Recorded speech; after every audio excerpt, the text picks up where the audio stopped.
Yeah, hi, my name is Ahmed.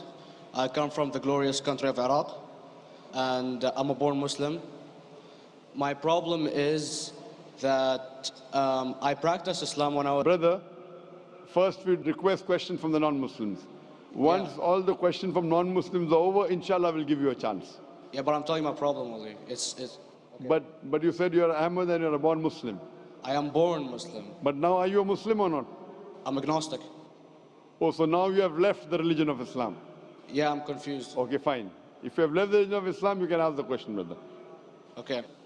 So my question is, how come I don't have the faith that you and the other Muslims have and some of my friends, even though I practiced Islam a lot and I even did Umrah, but I still do most of the sins that are forbidden in Islam, and I sometimes am lazy to do the prayer and the other subjects we have to do in Islam.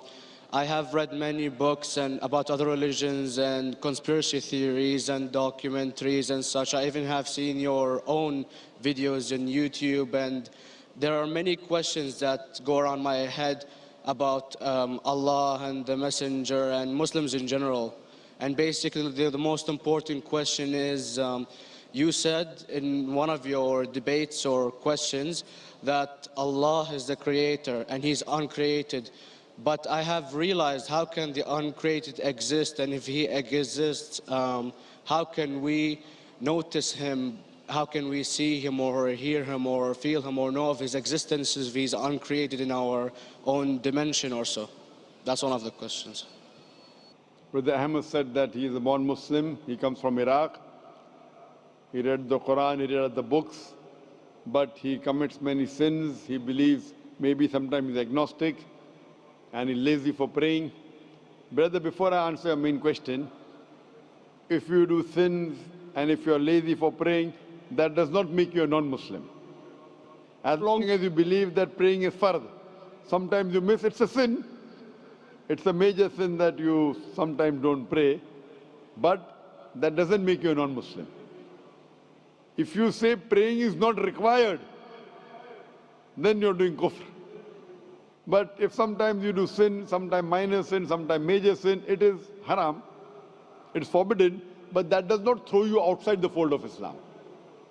There are sometimes waswasa of the shaitan asking you, you're a Muslim, but this is wrong in Islam, this is wrong. And it does deviate the person's mind. At that time, maybe your iman may be low. But these things should not make you consider that you're non-Muslim. Regarding a question that I mentioned in my speech, and you're right, that Almighty God is the creator, but He Himself is uncreated. You ask the question, how can the uncreated, how can we see the uncreated, and how it's possible? Allah subhanahu wa ta'ala is Khaliq, is the creator. And by definition, He's uncreated.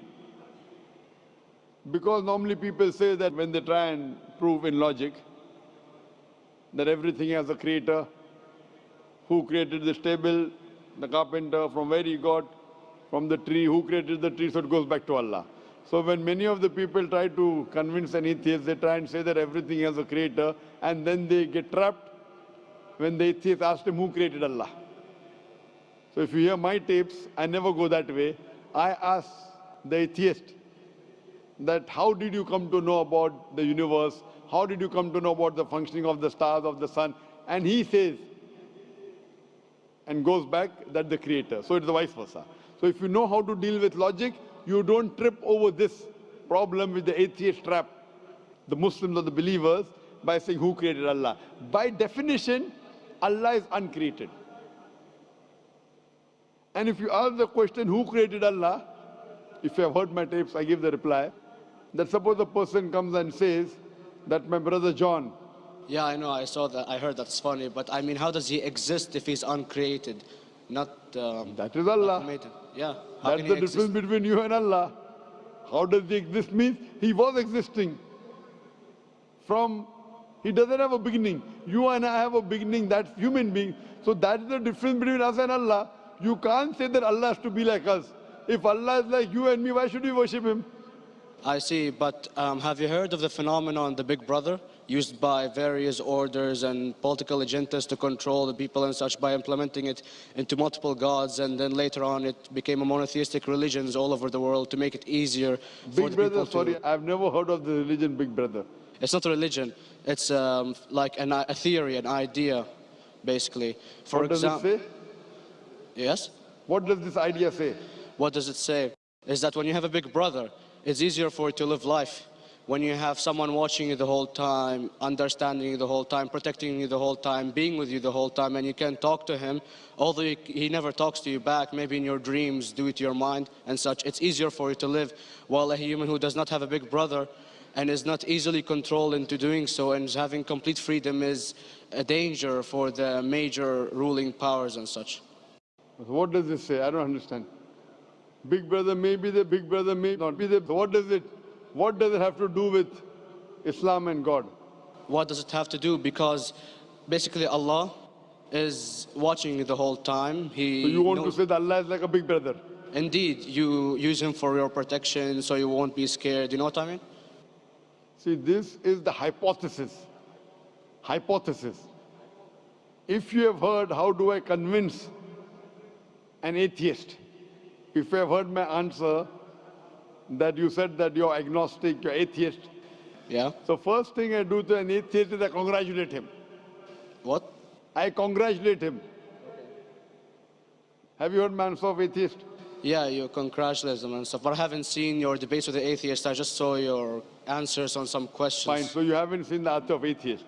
No, but I've seen your debate with David William Campbell. And David William Campbell is not an atheist. Yeah, yeah. Now when an atheist tells me he does not believe in God like your theory of Big Brother, yeah, and if you believe in that theory, I will ask you, first thing I do to the atheist, I congratulate him. You know why? Yeah, because they think and they don't follow what their parent does and such stuff like that. No. I congratulate him because he is not doing blind belief. The other people are doing blind belief. He is a Christian because father is a Christian. He is a Hindu because father is a Hindu. Most of the Muslims are Muslim because father is a Muslim. He is thinking. He says there is no God. He has said the first part of the Islamic Shahada, La ilaha. The reason I congratulate him is because he has said the first part of the Islamic Shahada, Islamic Creed, La ilaha. The only thing I have to do is illallah, which I shall do inshallah. So if you have heard my answer, an atheist becomes an atheist because he believes in science, he believes in logic. Or I ask him that if an equipment is bought in front of him, which no one in the world has ever seen, and if the question is asked that who will be the first person who will be able to tell you the mechanism of this new equipment, what is the answer? Of course, he's going to tell you the producer or the maker of this equipment. Creator, producer, maker. So when we ask him questions that how did this universe come into existence, he will talk about the Big Bang. This what we're going to talk is already mentioned in the Quran 1400 years ago in Surah Anbiya chapter number 21 verse number 30. Avalam yaral lazina kafaru anna samawati wal arda kanat ratkum fataknahuma. Do not the unbelievers see that the heavens and the earth were joined together and we clove them asunder. This what you came to know 50 years back is mentioned in the Quran 1400 years ago. Who could have mentioned that? Well, in various civilizations in like 2000 or 5000 BC before Islam came or Christianity itself, there was various civilizations that are good in astronomy and they know more about our solar system than we do now, sadly. Brother, your knowledge of science is little, not in-depth. I do agree. There are certain things which were known as hypotheses. For example, we came to know, we were proved that the earth was spherical in 1577. I know that in 6th century BC, there were Pythagoreans who believed that the earth was spherical. But the same Pythagoreans who believed the earth was spherical also believed that the earth was the center of the universe, which is wrong. You show me one civilization which believes 100% what the Quran has mentioned. I challenge you. What you say, so do you mean to say there was a person who said, okay, this civilization, out of 100 things, these 2 things are right. Out of 100 things, these 5 things are right. Out of this 100, and picked and chose. Who can do that? No one besides the Creator. Even if you know that there were 10 different civilizations, hundreds of civilizations, there is not a single civilization that you know in the past which knew 100% of science what we know today. So where is your logic? Where is your theory? I do know that certain things were hypotheses, which were proved later on. But there is not a single civilization which knows everything what is mentioned in the Quran. So the answer goes back to the original question, who could have collected this in the Quran? Someone 1400 years back, could he do and say, okay, out of these 100 things, these 3 are right, out of these 100 things, these 2 are right, out of this, it's not possible. Mathematically, it's not possible. Well, you never gave the idea of extraterrestrials or so. I mean, knowledge is power. And Brother, I'm asking you a simple question. We are not come here to have a debate. yeah. I'm asking you a question. Point out a single civilization. You're asking something else. Yeah, We are alright. not here to discuss. You can come in the room and discuss. You ask a question, I'm giving you the answer. You gave about old civilization. I told you you're right. But out of 100 things, 98 they were wrong. So I'm asking you, who could have mentioned this in the Quran? You're talking something else now. Yeah, well, I'm asking a simple question, 2 plus 2 equal how much? You are saying, I'm telling you 3 multiplied by 3 is how much? I'm asking a name, you're telling that where do you live? I'm asking a simple question, name me a single civilization which has everything what was mentioned in the Quran. Do you know of any or not? Yes or no? Well, not everything, of course. Even not 10%. Why? Babylon knows of most of the planets and such. Planet is not the only thing mentioned in the Quran. There are 1,000 things mentioned in the Quran. To say what 1,000 things are mentioned in the Quran, 10% would be equal to 100 things. Did Babylonian civilization knew about 100 things mentioned in the Quran? No, because they You don't cannot. have the They IQ knew of that. 5 or 6 things. In percentage wise, very small. So Of course. who can be the author of the Quran besides the creator to know what is right, what is wrong? Today science has established the hypothesis mentioned by Babylonian so many centuries back is today proven. So these were hypotheses in the past, which out of them many have been rejected, some have been accepted. So to collect all which is 100% correct has to be from the creator and no one else. Hope that answers the question.